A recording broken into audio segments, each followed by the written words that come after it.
இளைஞனை காப்பாற்றிய நண்டு ஒரு இளைஞன் வேலை விஷயமாக வேறு ஊருக்குச் செல்ல வேண்டியிருந்தது.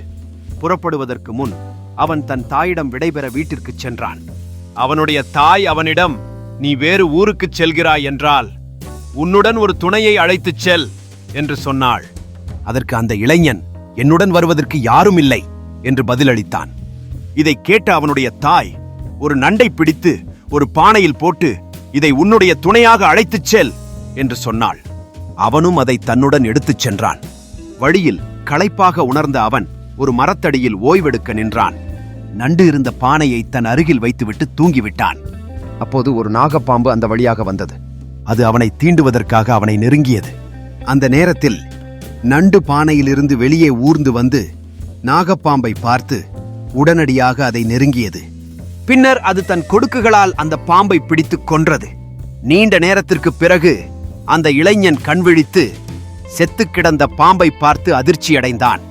அதை யார் கொன்றது என்று ஆராய்ந்தபோது அது தன்னுடன் கொண்டு வந்த நண்டுதான் என்பதை கண்டுகொண்டான். தன் அன்பான தாயை நன்றியுடன் நினைத்து, நான் என் தாயின் சொற்களுக்கு கீழ்ப்படிந்து நடந்ததால்தான் உயிர் பிழைத்தேன் என்று நினைத்துக் கொண்டான். 1000 உறவுகள் உன்னை நேசித்தாலும் ஒன்றும் ஒப்பிட முடியாது. ஒரு தாயின் அன்பையும் அவளுடைய அரவணைப்பையும். ஒரு தாய் எந்த நேரத்திலும் தன்னை பற்றி கவலைப்படாமல் நம்முடைய நலனில் அக்கறை கொள்கிறாள்.